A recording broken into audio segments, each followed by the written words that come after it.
2026-27 విద్యా సంవత్సరానికి గాను రాష్ట్రంలోని పాలిటెక్నిక్లలో వివిధ డిప్లొమా కోర్సుల్లో ప్రవేశాల కోసం రాష్ట్ర సాంకేతిక విద్యా శిక్షణ మండలి Mangalagiri POLYCET 2026 spot admission notification విడుదల చేసినట్లు నంద్యాల ఈఎస్సీ ప్రభుత్వ పాలిటెక్నిక్ ప్రిన్సిపల్ శైలేంద్ర కుమార్ తెలిపారు.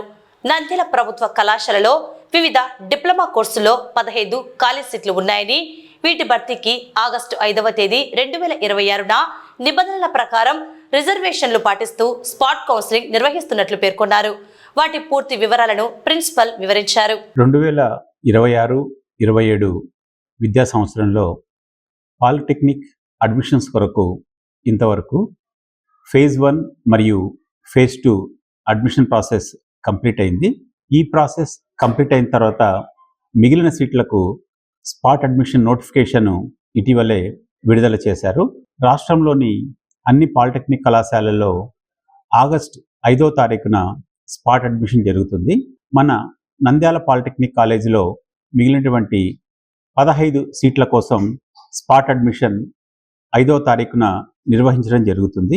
దీనికోసం అభ్యర్థులు అప్లికేషన్ ఫాము ఈఎస్సీ గవర్నమెంట్ పాలిటెక్నిక్లో తీసుకొని అది ఫిలప్ చేసి వారికి సంబంధించినటువంటి ఒరిజినల్ సర్టిఫికేట్స్ సంబంధించిన జిరాక్స్ కాపీ సెట్ను అప్లికేషన్తో పాటు జత చేసి కాలేజీలో సబ్మిట్ చేయవలసి ఉంటుంది. 4వ తారీఖు సాయంత్రం 4 గంటల లోపుగా ఈ అప్లికేషన్ ఫామ్స్ తీసుకోవడం జరుగుతుంది. 5వ తారీఖు ఉదయం 10 గంటలకు స్పాట్ అడ్మిషన్ ప్రక్రియ ప్రారంభమవుతుంది.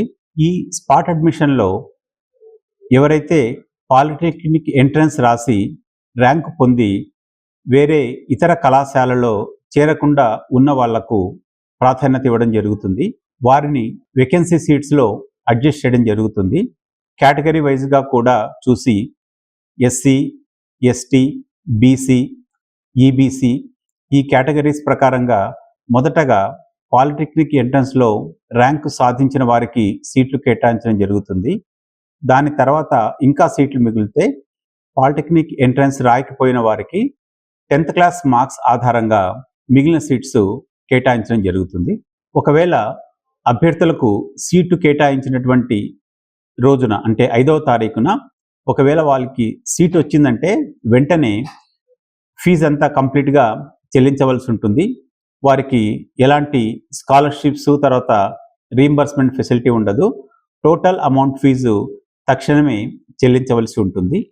సో ఈ విషయాన్ని అందరూ గమనించి పాలిసెట్ ఎంట్రన్స్లో ర్యాంక్ పొంది వేరే కాలేజీలో సీట్ రాని వారు కానీ లేదా 10th క్లాస్ ఎగ్జామ్స్ పాస్ అయ్యి ఎంట్రన్స్ రాయని వారు కూడా దీనికి అప్లై చేసుకోవచ్చు.